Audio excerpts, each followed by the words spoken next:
भारत की बात के यूट्यूब चैनल पे मैं एडवोकेट सिद्धार्थ राणा आपका स्वागत करता हूं।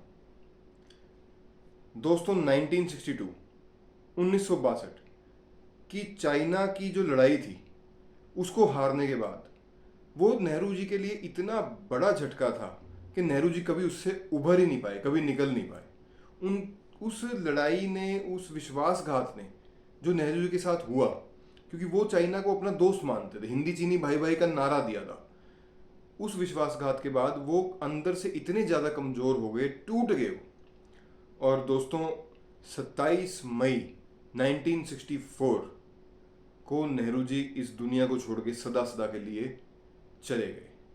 उनका देहांत हो गया और उसी के साथ देश के आज़ाद भारत के प्रथम प्रधानमंत्री का वो जो एक एरा था उसकी भी समाप्ति की घोषणा। बहुत बड़े पैट्रियट थे, उनकी स्ट्रगल, उनके सेक्रीफाइस, देश के प्रति उनका प्यार, आज़ादी की लड़ाई में उनका योगदान और उसके बाद आज़ाद भारत के प्रथम प्रधानमंत्री के पद को संभालने के बाद जो उन्होंने कार्य करे, उनको कभी भुलाया नहीं जा सकता।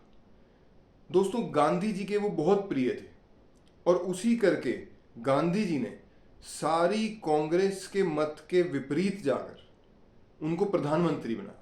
कांग्रेस के जो सदस्य थे वो सरदार पटेल जी को बनाना चाहते थे। भारत में भी एक ऐसी ही हवा थी कि सरदार पटेल जी को प्रधानमंत्री होना चाहिए, लेकिन गांधी जी के बहुत प्रिय होने के कारण नेहरू जी को, जैसा हम सभी को पता है, प्रधानमंत्री बनाया गया। नेहरू जी ने नींव रखी एक इकोनॉमी की, भारत को आत्मनिर्भर बनाने की एक फाउंडेशन रखी, इंडस्ट्रियलाइजेशन की फाउंडेशन रखी।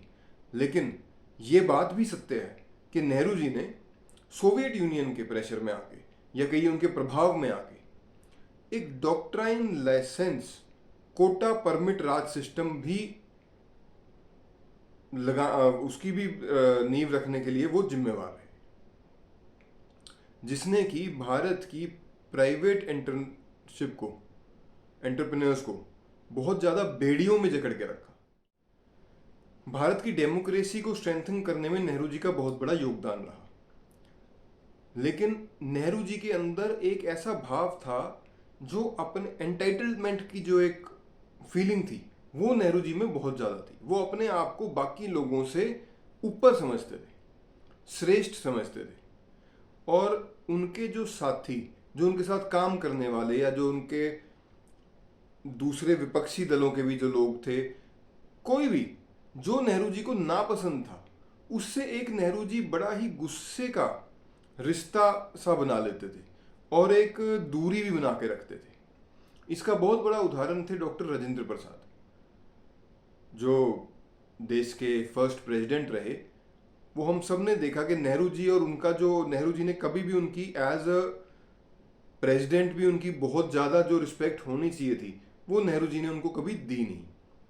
तो ये एक नेहरू जी की नेचर का एक हिस्सा। बात किसी से छुपी नहीं हुई कि नेहरू जी को श्यामा प्रसाद मुखर्जी जी, जो जनसंघ के संस्थापक थे, वो कभी से भी पसंद नहीं थे। ना उस टाइम पसंद थे जब वो उनके कैबिनेट के मिनिस्टर थे, और ना उस टाइम पसंद थे जब वो इंडिपेंडेंट, उन्होंने पार्टी अपनी अलग से बना ली थी और उसके बाद वो पार्लियामेंट में चुने गए।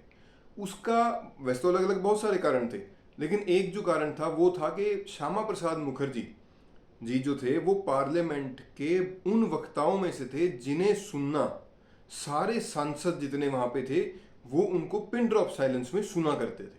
और ये बात नेहरू जी को बिल्कुल भी बर्दाश्त नहीं थी कि कोई वक्ता उनसे ऊपर, उनसे बढ़िया पार्लियामेंट में बोले।